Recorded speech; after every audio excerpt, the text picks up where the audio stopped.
Hello there, and welcome to Bed Lullaby. This is Alisa, and tonight we'll journey to a windswept coastal peninsula where a solitary lighthouse stands as a sentinel against time itself. But first, allow yourself to drift into comfort. Let your body begin to settle naturally. Feel the way the surface beneath you offers perfect support. And now, just start to notice your breathing. Don't change it, simply become aware of its natural rhythm. Like waves approaching the shore, each breath comes and goes in its own perfect time. This rhythm has stayed with you all your life. With every exhale, imagine any tension or tightness slowly beginning to dissolve. Start with your forehead. Notice how the muscles around your eyes and across your brow can soften and release. Your jaw might gently unclench all on its own. This peaceful feeling begins to flow down through your neck, across your shoulders, which may drop a little as they release the day's burdens. The relaxation moves further through your arms, your fingertips, down your chest, abdomen, along your spine, through your hips, your legs, and finally all the way to your feet. Now, let my voice carry you gently on the current as we uncover the secret of a lighthouse keeper who appears only in the sweep of light. The key rattled softly in the old lock as Eliza Thorne pushed open the heavy oak door of Tempest Lighthouse. Golden autumn sunlight spilled across the threshold, lighting up the air filled with dancing dust and the faint scent of lemon oil, old books, and something else. Something she couldn't quite name, but remembered from childhood visits. Time, perhaps.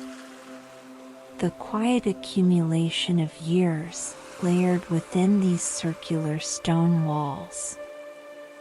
She stood still in the doorway, giving her eyes a moment to adjust to the dim interior.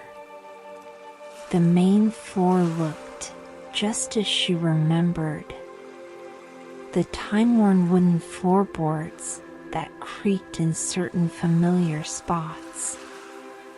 Shelves built into the walls, filled with nautical references and weathered logbooks.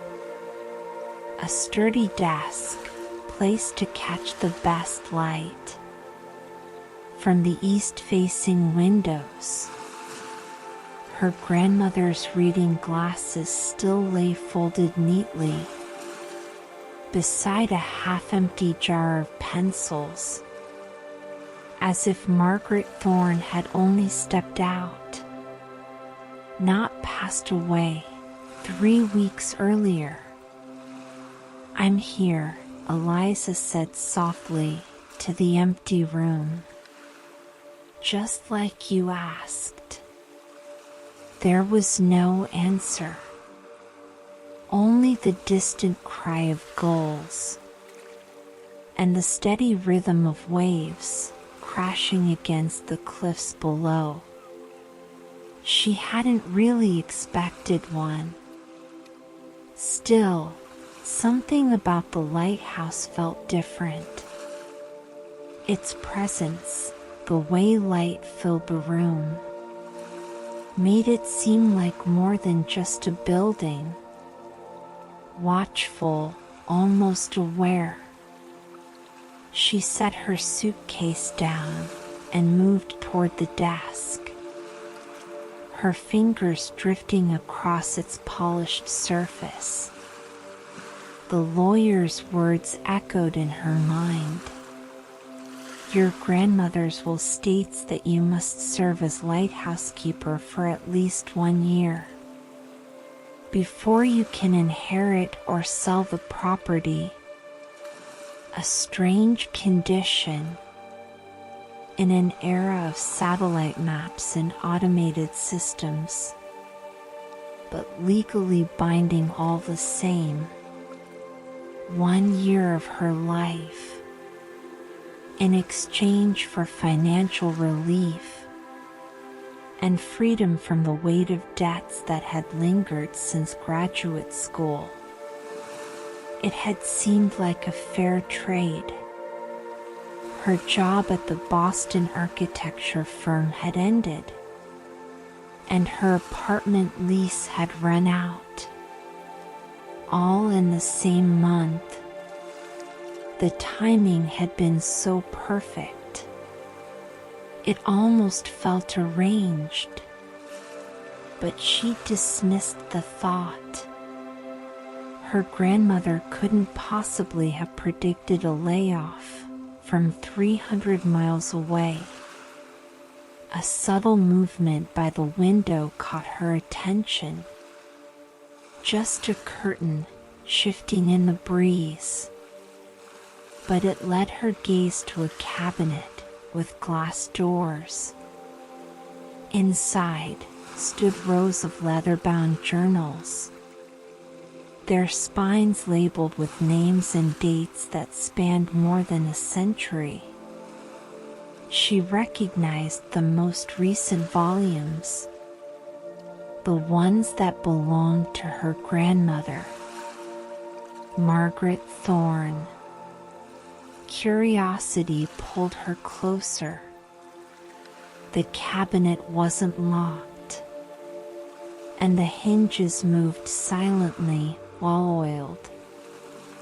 Eliza reached for the final journal, expecting to find Margaret's familiar script, the precise handwriting that had once filled birthday cards and handwritten letters.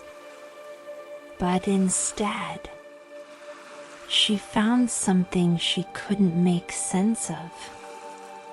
The text appeared to be English, yet the words twisted and changed as she read, flowing in patterns that refused to stay still. Letters seemed to shift, as if deliberately avoiding her understanding. She blinked hard, wondering if exhaustion from the long drive had blurred her vision. What in the world? She murmured. She reached for an earlier volume. Same strange script. Another journal and another, all filled with swirling, unreadable text. Almost like language, but not quite. Only when she found the official lighthouse logs, tucked on a separate shelf, did she see something she could actually read. Practical entries, weather updates, maintenance records, the occasional mention of a passing ship, but nothing about the mystery locked in the personal journals. Near the desk, a small cabinet caught her eye. It was different from the other furniture. Ornate, carved from dark wood, its edges shaped with waves and stars. Inside rested a collection of crystal prisms, each one uniquely cut, resting carefully in faded blue velvet. She lifted one, watching it catch the light and scatter rainbows across the wall. Just another of Grandma's eccentric touches, she whispered to herself, and gently set the prism back in place. Yet a faint unease remained, a nagging sense that she was missing something important, something that had always been right there in front of her. The ringing of her phone broke the silence. It was the real estate agent she'd spoken to before leaving Boston, eager to discuss the property's value. Once her year of service was up, Eliza answered briefly, confirmed a meeting for the following week, and ended the call. But a strange feeling crept over her, a sense of disloyalty, though she couldn't quite explain why. Her grandmother's will had allowed her to sell, but still, something inside her hesitated. As evening settled in, Eliza unpacked her belongings in the keeper's quarters, a snug little suite tucked into the lighthouse's lower level.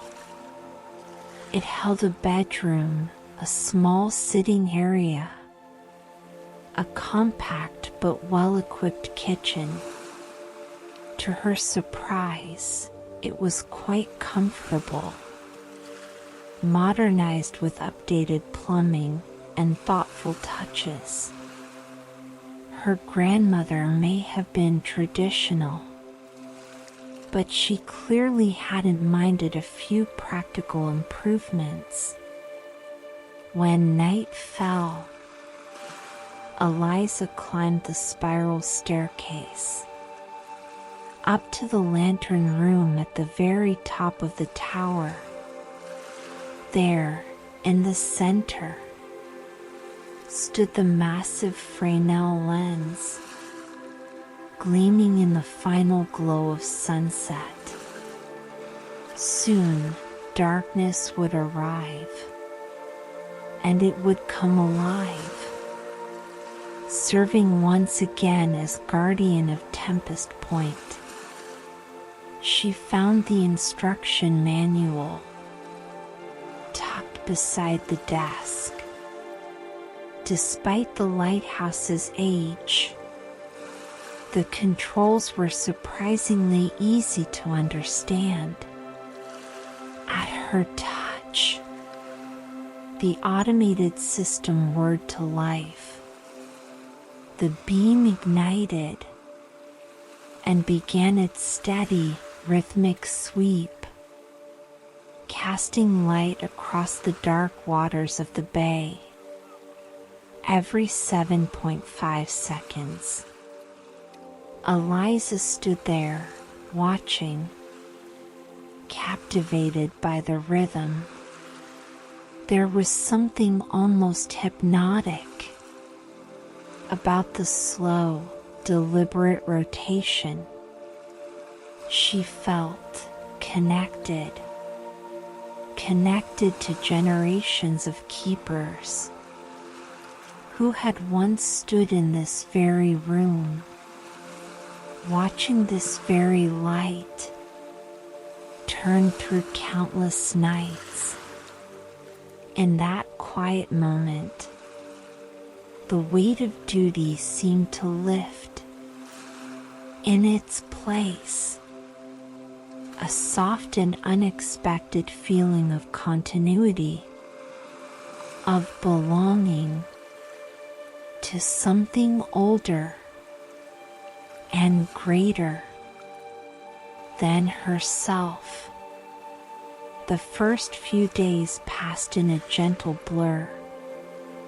Practical tasks filled her time, learning the lighthouse routines, setting up her remote design work, reconnecting with the small coastal town nearby.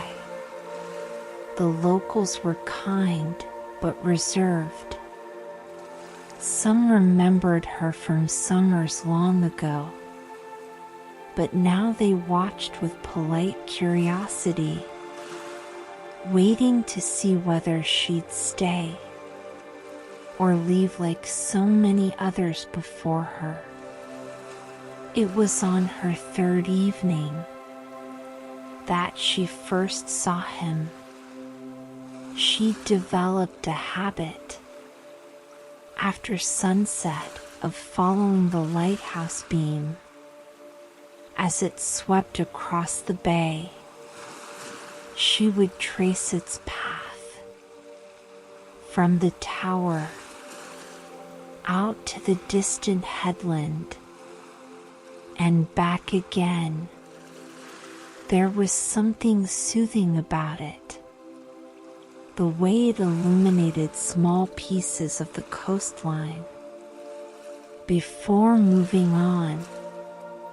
But that night, as the beam passed over a quiet cove about half a mile down the shore, she saw a figure, a man, standing at the edge of the water. He wore dark clothing and was bent over something. Instruments, perhaps. Then the light moved on, and the cove fell into shadow. 7.5 seconds later, the beam returned.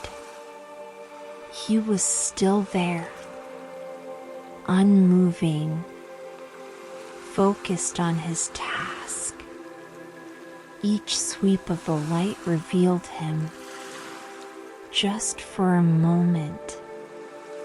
There, then gone, then there again, like a flickering reel of film.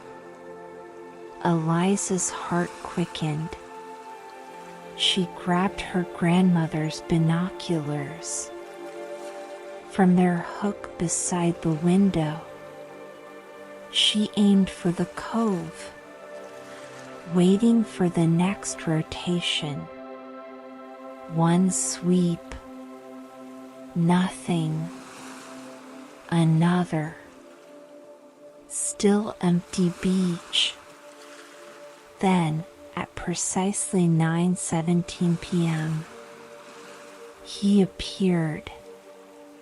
Through the binoculars, she could see more detail now. A man in clothing from another era, perhaps in his mid-30s. A serious expression, a neatly trimmed beard. He held what looked like a pocket watch and scribbled notes in a small book. The next morning, curiosity and a hint of unease drew Eliza down the cliffside path to the very cove where she had seen the figure. The sun bathed the shoreline in golden light, revealing a quiet, rocky beach. It was peaceful, still, empty, except for the usual driftwood and a few circling seagulls. There were no footprints, no instruments, no trace that anyone had stood there the night before. Nothing.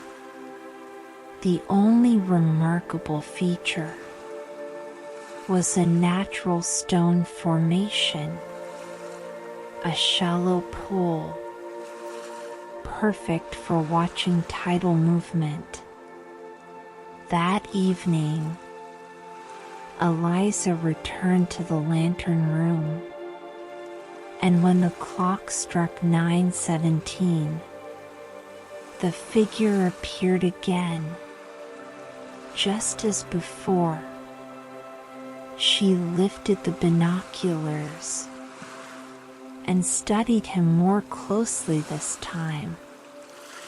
His clothing was clearly from another century.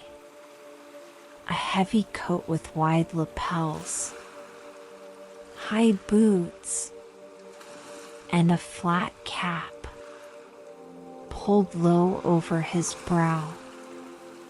He knelt at the water's edge, noting something in a small book, and occasionally consulting strange instruments, ones that looked impossibly old. When he glanced up, she saw his face clearly. He was young, yet serious. A neatly trimmed beard, steady hands. Over the next week, Eliza observed him night after night, always at the same time, always in the same cove, and always doing the same methodical work.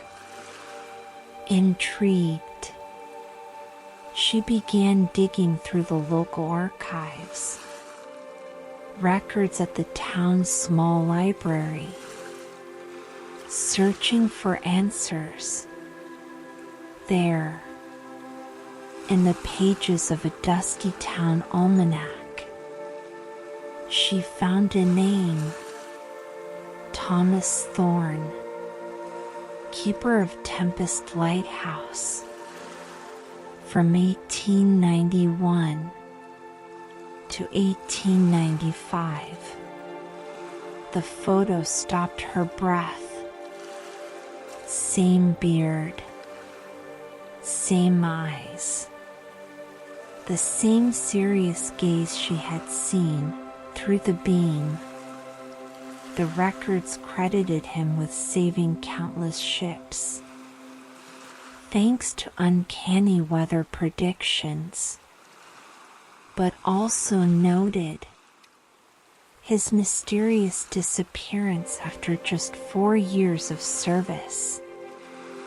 The surname, Thorne, it echoed within her. Further research confirmed it. He was her great-great-granduncle. Her grandmother's family had inherited the lighthouse after he vanished. What she was seeing made no sense.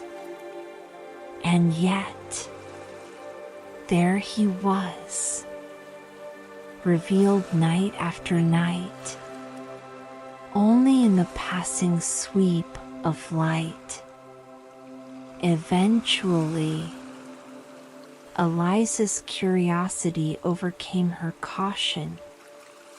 She spent days studying the lighthouse mechanism, the rotation gear, the alignment of the lamp. Everything.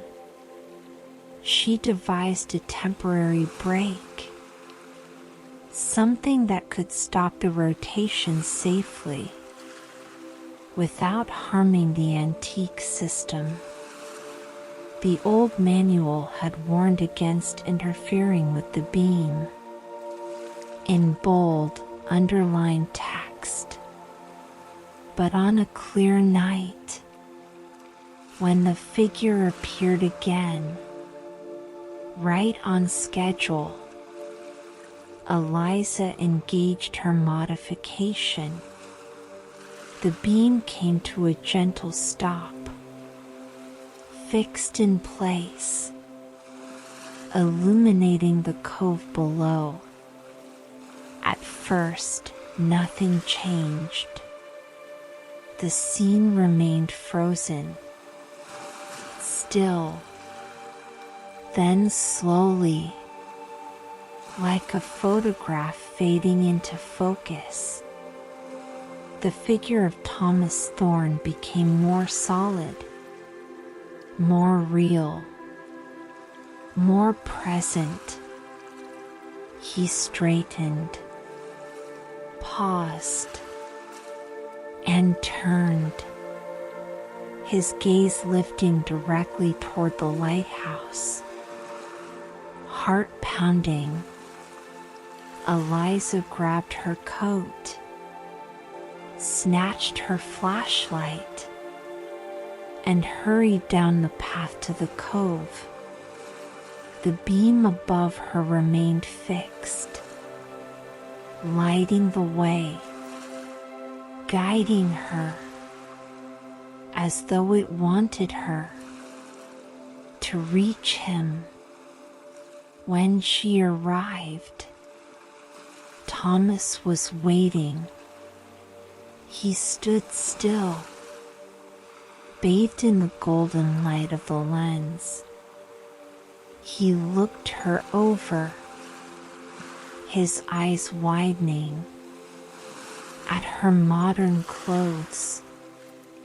But in his expression, she saw no fear, only recognition.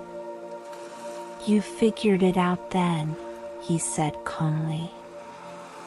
"I wondered when another Thorne would discover the true purpose of the light." Eliza stopped just a few steps away from him, her mind struggling to keep pace with what her eyes were telling her. "You're Thomas Thorne," she said quietly, "from 1895. He nodded once, glancing up at the fixed beam above them. "I am. And you're a Thorne as well. I don't know your name, but the resemblance to Margaret is unmistakable." "Margaret was my grandmother," Eliza replied softly. "I'm Eliza." "Eliza," he repeated, testing the name. "What year is it for you?" 2025, she said, her voice nearly a whisper. Thomas absorbed this with a calmness that startled her. "Yes, that fits the pattern," he said. He gestured gently to the space between them.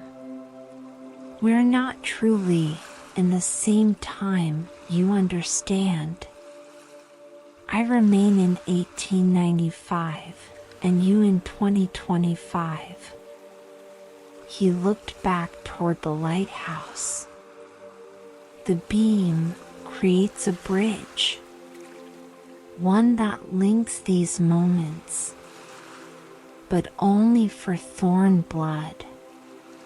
Only we seem able to perceive it." Before she could answer, a soft mechanical click echoed from above. The brake disengaged, just as designed. The beam resumed its slow sweep, and Thomas began to fade. Like mist in the morning, he vanished, his form returning to brief flashes with each rotation. "Tomorrow," his voice called faintly as the beam passed once more. "Come tomorrow." That night, Eliza returned to the lighthouse, her thoughts racing, Questions spiraled through her, too many to hold. Sleep was out of reach. Instead, she turned again to her grandmother's journals, hoping they might contain something, anything, about Thomas, about the strange power of the lighthouse. But the writing remained as elusive as ever. The letters danced, shifting and rearranging, just beyond understanding. The next day, she worked on refining her modification. She built a stronger break, adding a timer to hold the beam longer, long enough for a real conversation. That night, when Thomas appeared, she fixed the beam again, and this time, when she reached him, she came prepared. "How is this happening?" she asked. "What is this place?" Thomas gestured to a rocky outcropping, and they both sat near the water's edge. Tempest Lighthouse was built for a very particular reason, he said. It stands on a spot where time doesn't flow normally. Here, patterns echo across decades. He looked to the beam and then to her. The lens itself was crafted by a glassmaker unlike any other. Some say he was more than human. It was made to reveal these temporal echoes. "That's impossible," Eliza said, even as the truth glimmered around her. And yet, Thomas smiled faintly. "Here we are." He looked at her more closely now. Thorns were chosen as keepers because we have a sensitivity to these patterns. Some call it second sight, others a flaw in perception. Whatever it is, it allows us to see what others miss. Over the following weeks, as autumn deepened around Tempest Point, Eliza and Thomas continued to meet. Each evening, each time the beam stood still, Thomas began to teach her how to read the journals. The cipher, he explained, isn't meant to be read under ordinary light. He guided her to one of the crystal prisms, those nestled in the small wooden cabinet. Together, they positioned it carefully so that the beam refracted through the glass and landed gently on a journal's page. Under this light, the text settled, the dancing letters stilled, lines of writing emerged, layered with meaning, words beneath words, thoughts buried inside others. "Eliza," Thomas said gently, "every keeper adds to the understanding. Each one sees patterns, interprets signs, and leaves behind what they've learned." He looked toward the lighthouse, his face calm yet firm. I appear to each new thorn. Once they've discovered the secret, I pass along what I know and help them learn to read what time leaves behind. As Eliza's skill grew, so did her understanding. Through the journals, she discovered Tempest Point's true history. This coastline wasn't just dangerous, it was cyclical. Disasters repeated here. Storms, shipwrecks, landslides, but only when viewed across years or centuries could the patterns be seen. The lighthouse had never been meant just to guide ships. It had been placed here to help its keepers recognize the echoes and stop tragedy before it returned. My predecessor began to understand, Thomas said, his voice quiet beneath the wind. But during my time, we truly began to see. He leaned toward her, eyes locked with hers. With the right use of the beam and the crystals, we could trace how disasters ripple through time. They leave marks, and unless someone intervenes, those patterns repeat. Eliza pored over journal after journal.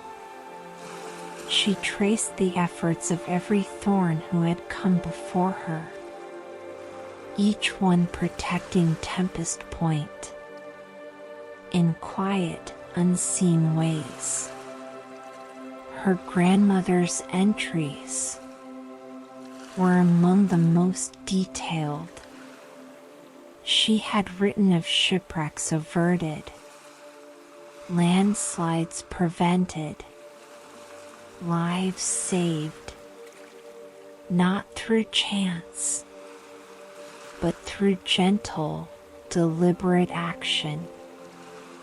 One night, while studying a particularly dense passage, Eliza noticed something chilling. These notes, from 15 years ago, she said. They described the same signs that came before the Great Tempest. In 1895, Thomas's expression darkened. The pattern, he said slowly, repeats every 100 to 200 years. He turned toward the sea. I tried to stop it in my time, but I was still learning, still piecing the signs together. I saved many, but not all. His voice dropped. What you're seeing is real. Another cycle may be beginning. Together, they began watching the signs. Thomas showed her things that modern instruments couldn't measure.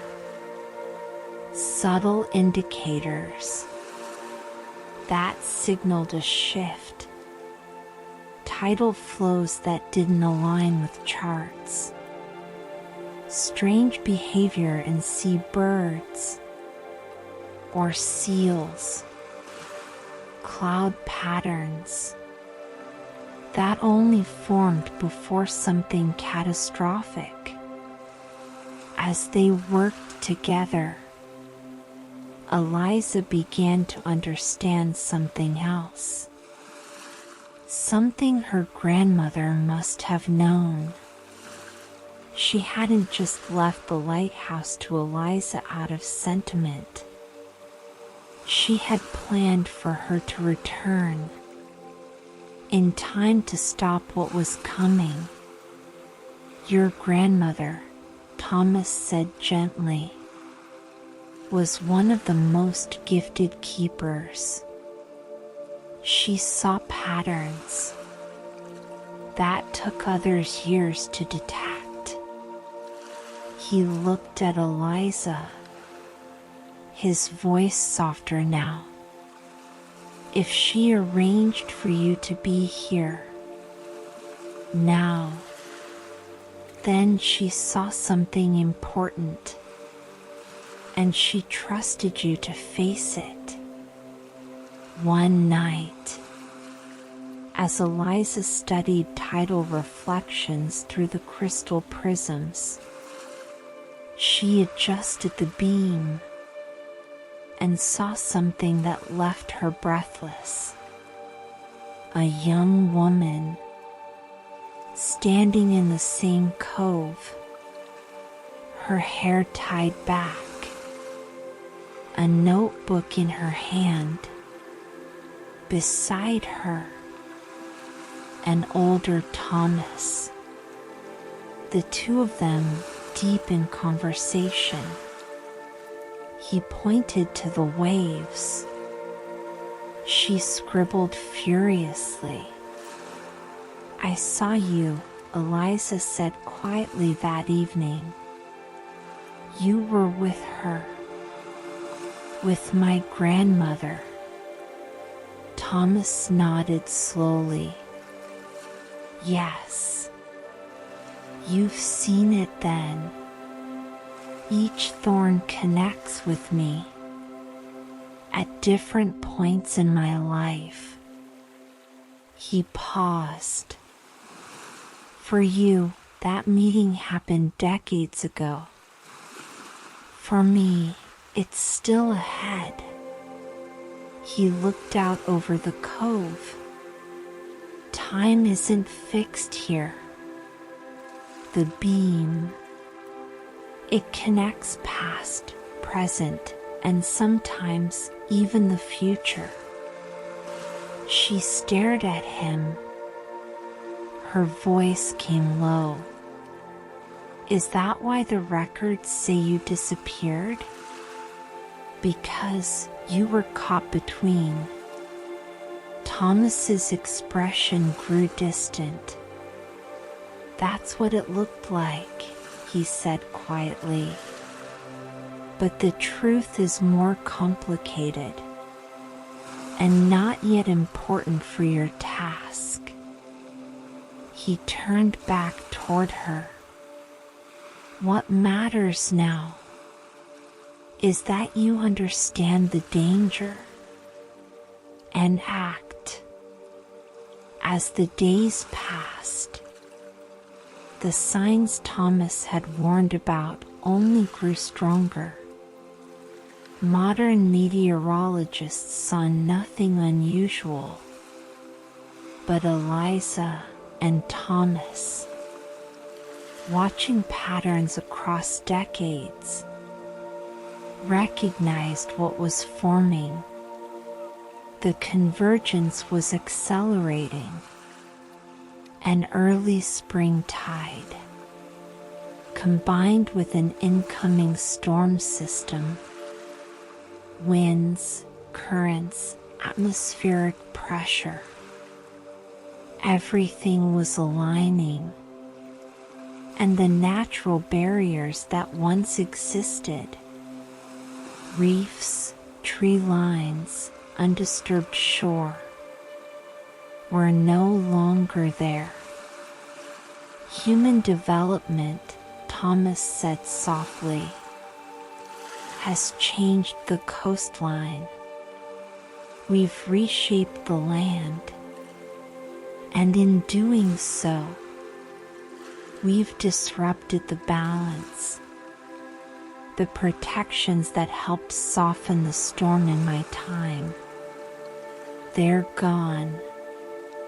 Eliza stood on the lantern deck, staring out at the dark water, thinking, how could she warn the town without revealing the impossible truth?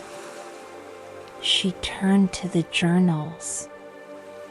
She studied the data, the cycles, the measurable patterns. She made notes, graphs, charts, records that could be understood without magic or time slips. She started with the town council, presenting historical storm cycles. She showed tide projections and rainfall patterns, shared subtle signs that were repeating now. She met with the harbor master and local emergency officials, explained what flooding might occur and how quickly it could come. Most were skeptical. Some were polite but dismissive. But not all.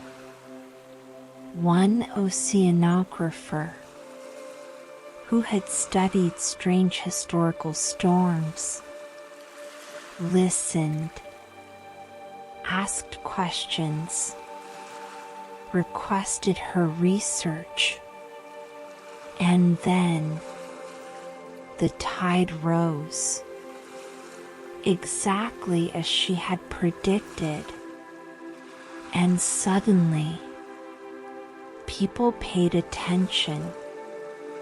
It's always been this way, Thomas said gently, as she told him of the shift. People don't listen until the water touches their boots.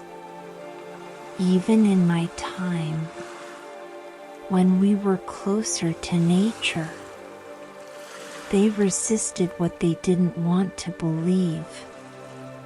The night before the storm, Eliza stood in the cove beside Thomas.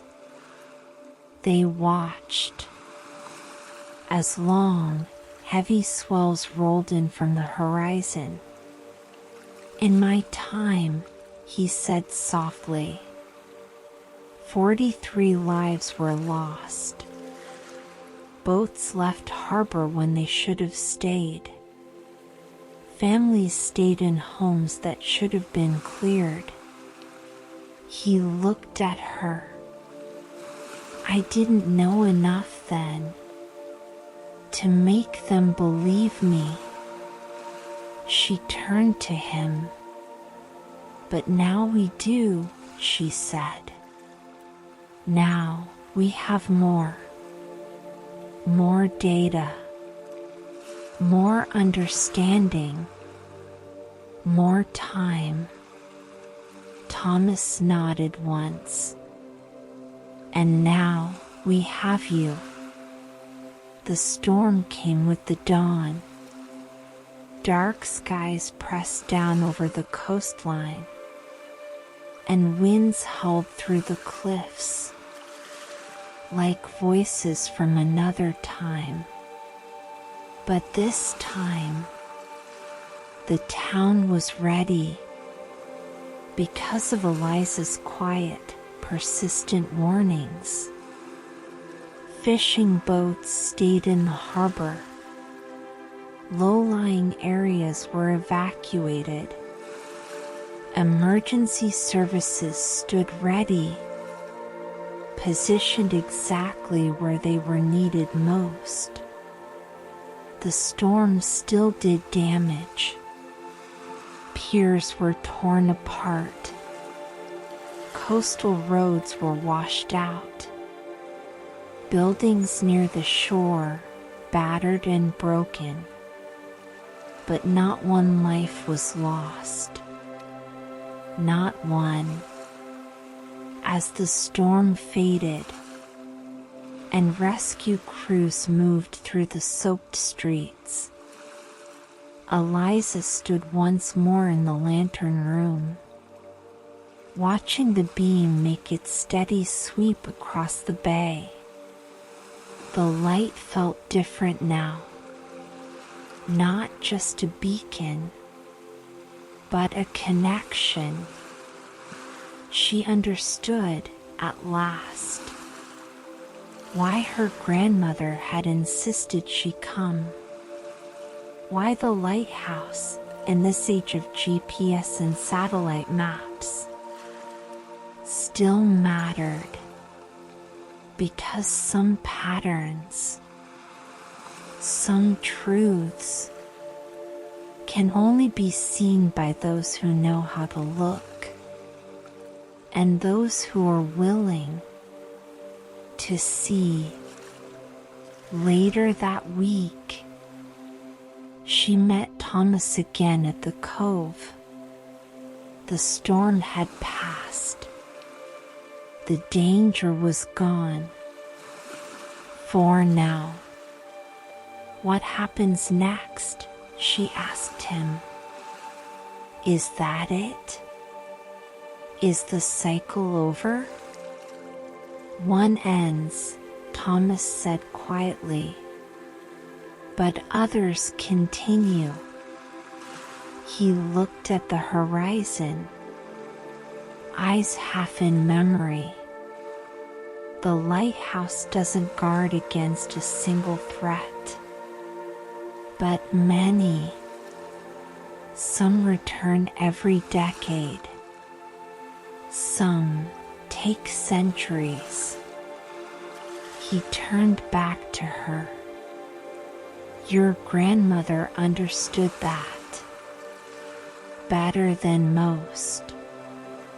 She saw 7 major cycles in her lifetime and intervened in every one.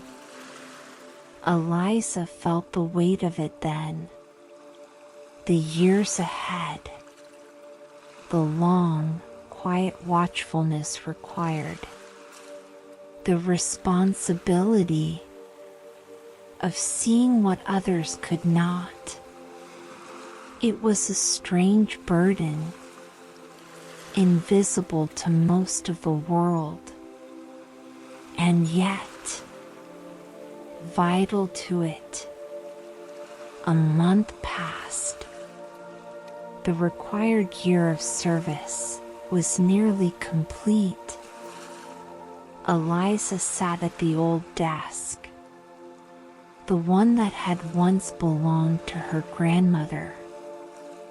A journal spread open before her. 2 documents rested nearby. One, a contract from a real estate firm, eager to purchase the property. The other, a half-finished journal entry, written in the cipher Thomas had taught her. A decision loomed, one she could no longer delay. She could return to her old life, let go of the lighthouse, sell it to developers already waiting, or she could stay, accept the duty passed down through blood and time. That evening, she walked the path to the cove. One last time. Thomas was there, waiting for her. Somehow, he knew this meeting was different. You've made your choice, he said softly. It wasn't a question, I have, Eliza replied. She looked out over the sea, then back to the lighthouse, rising tall against the darkening sky. I'm staying. This place, what we do here, it matters. Thomas nodded. Satisfaction shone quietly in his eyes. The lighthouse chooses its keepers as much as they choose it. As the timer released and the beam resumed its sweep, Eliza caught a glimpse of something. Just for a breath. Not just Thomas, but other figures. Faint outlines. Her grandmother, as both a young woman and an older keeper. Others, too. Faces from photographs. Keepers from the past. All standing at the same cove, separated by years, but united in purpose. When the beam swept back again, only Thomas remained. We are never truly alone at Tempest Point, he said. Each keeper leaves their mark. Not just in the journals, but in the light itself. Eliza looked at him. Will you tell me one day, she asked, about your disappearance? Thomas smiled gently. When the time is right. Some truths, like storms, have their season. He glanced back up at the lighthouse. Your task now is to learn the patterns, to write what you see in ways future Thorns will understand. You're only beginning to discover what this light can truly show you. He paused, his voice like the sea, deep and steady. It's not just the past, Eliza. Sometimes you can see the future, too. That night, Eliza returned to the lighthouse. She called the real estate agent and politely declined the offer. Then, she sat at her grandmother's desk, now her desk, and opened a fresh journal. She picked up the crystal prism, angled the beam just right, and began to write. Her hand steady, her purpose clear. At the top of the first page, she wrote, "The lighthouse at Tempest Point stands not only as a warning to ships, but as a bridge between times. Through its light, we see patterns others cannot. Sometimes into the past, sometimes into the future. I, Eliza Thorne, add my observations to those who came before, and those who will follow. Connected by blood and purpose, across the years.